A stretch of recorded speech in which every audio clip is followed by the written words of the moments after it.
لەبری یەکلاکردنەوەی پرسی پۆستی سەرۆکۆماری عێراق کە پشکی کوردە لە ناوخۆی هەرێمی کوردستان و ڕێکەوتن لەسەر کاندیدێکی هاوبەش، پارتی و یەکێتی تا ئێستاش بەردەوام لە ململانێ و دەستشکانەوە لەسەر ئەو پۆستە و ئامادەنین سازشی لەسەر بکەن.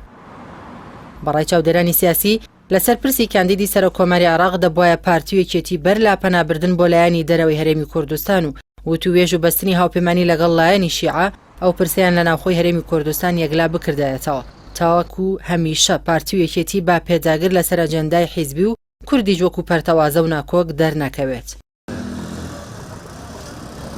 ئەم کۆدەنگێش ئەگەر پارتی و یەکێتی بەرپرسیارانە کاریان بۆ بکردای و بیریان لێ بکردایەتەوە، لەلایەک ڕێلا ناکۆکی و دەستشکاندنەوەی ناوخۆی کورد دەگرت، لەلایەکیش نەدەبووە بیان و بەدەست لایەنە عێراقیەکانەوە تاپەکەوتنی پرۆسەی سیاسی بخەنە ئەستۆی کورد. ناکۆکی و حەقدی حیزبی یەکێتی و پارتی لەسەر پۆستی سەرۆکۆماری عێراق گەیشتوتە ئاستێک کەوێ ڕایبوونی فشاری هەرێمی و ناوخۆیی لایەنە سیاسیەکانی عێراقی و دواکەوتنی پێکێنانی حکوومەتی عێراق بۆ ماوەی 10 مانگیش هێشتا ئامادەنین سازش و ڕێکەوتن لەسەر پۆستی سەرۆکۆماری عێراق بکەن و هەر یەکەیان کاندیدی جیاوازی بۆ پۆستەکە هەیە. لە کاتێکدا ئەو پۆستە لە پاش ڕوخانی ڕژێمی بەعسەوە بەرکەوتەی کووردە و لە ناو کوردیشدا بەرکەوتەی یەکێتی نیشتیمانی کوردستانە.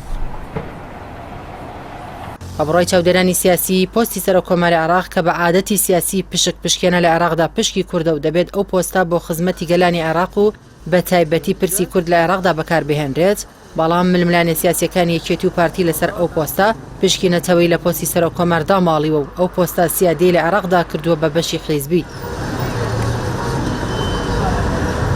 لە ئێستادا لایەنەکانی ناو چوارچەوەی هەماهەنگی هەوڵەکانیان بۆ یەکلایکردنەوەی کاندیدی پۆستی سەرۆکوەزیرانی عێراق و پێکێنانی گەورەترین فراکسیۆنی پەرلەمانی لە قۆناغی کۆتاییدایە. فشارەکانیشیان لەسەر یەکێتی و پارتی چڕ کردوێتەوە بۆ پێکهاتن لەسەر پۆستی سەرۆکۆمار و یەک کاندیدی هاوبەش. هەروەک لایەنی هەرێمی و لایەنە سیاسیەکانی عێراقیش ئەویان بە یەکێتی و پارتی ڕاگەیاندووە گەر سیناریۆی ساڵی 2018 دووبارە ببێتەوە ئەو دوو حیزبە کاندیدی جیاواز بۆ پۆستەکە پێشکەش بکەن، دەنگ بە کاندیدەکە یەکێتی بۆ پۆستی سەرۆکۆمار دەدەن.